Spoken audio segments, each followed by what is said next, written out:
রাজধানীর শেরেবাংলা নগরে জাতীয় অর্থোপেডিক হাসপাতালে ছাত্র জনতার আন্দোলনে আহতদের তোপের মুখে পড়েছেন স্বাস্থ্য উপদেষ্টা নূরজাহান বেগম। এ সময় তার গাড়িবহর ঘিরে রেখে বিক্ষোভ করে আহতরা।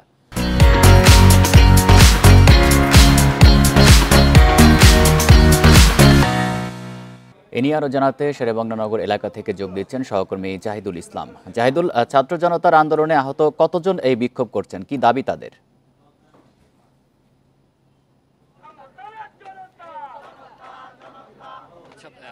কিন্তু দুপুর 12টা থেকেই এই জুলাই আগস্টে যারা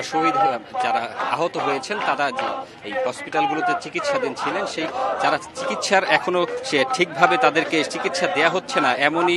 অভিযোগ তুলে তারা আসলে আজকের আন্দোলন করছেন। আর আজকের এই আন্দোলনের ক্ষেত্রে দেখতে পাচ্ছেন যে এখনো তারা রাস্তার ভিতরে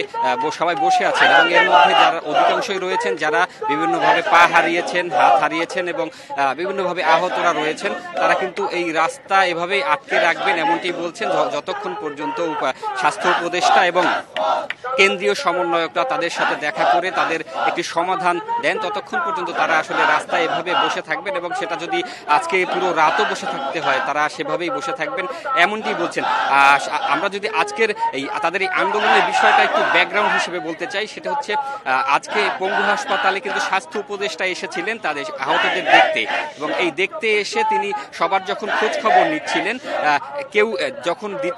প্রথম ফ্লোরে থাকা অবস্থায় কিন্তু অনেকে তাদেরকে উপরে ডাকছিলেন, বিভিন্নভাবে ডেকে নিয়ে যাচ্ছিলেন, কিন্তু সমস্যাটা বাধে সেখানেই যখন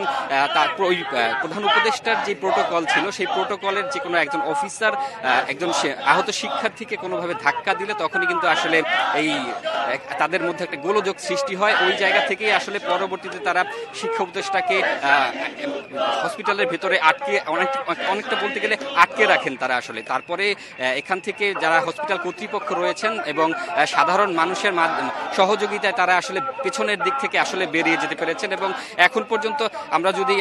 রাস্তায় যেই অবস্থাটি এখন পর্যন্ত আছে, দুই সাইড থেকে কিন্তু আসলে বস্তাটি বন্ধ করে রাখা হয়েছে পিজি হাসপাতালের সামনে যে রোডটি রয়েছে, এবং রাস্তাটি জানেন যে আসলে পুরো মিরপুর ধানমন্ডি যেতে এই রাস্তাটি কিন্তু ব্যবহার করা হয়, এবং এই রাস্তাটি দুপুর থেকেই এখন পর্যন্ত বন্ধ। সেক্ষেত্রে পুরো রাস্তায় কিন্তু এখনো সেই জ্যাম ধরে আছে, এবং আমরা এখন পর্যন্ত দেখতে পাচ্ছি যে এই রাস্তা এখানে যদি এখন তারা উপদেষ্টারা না আসেন সেক্ষেত্রে কিন্তু এই রাস্তাটি এভাবে বন্ধ থাকার একটি আশঙ্কা রয়েছে, এবং তারা এই রাস্তাটি আসলে ছাড়বেন না এমনটি বলছেন। আর আরেকটি বিষয় যদি বলি, তাদের যে দাবিটি রয়েছে সে দাবি হচ্ছে তারা উন্নত চিকিৎসা চান এবং তাদের পুনর্বাসনটা চান আসলে। শেরেবাংলা নগর থেকে জানাচ্ছেন সহকর্মী জাহিদুল ইসলাম।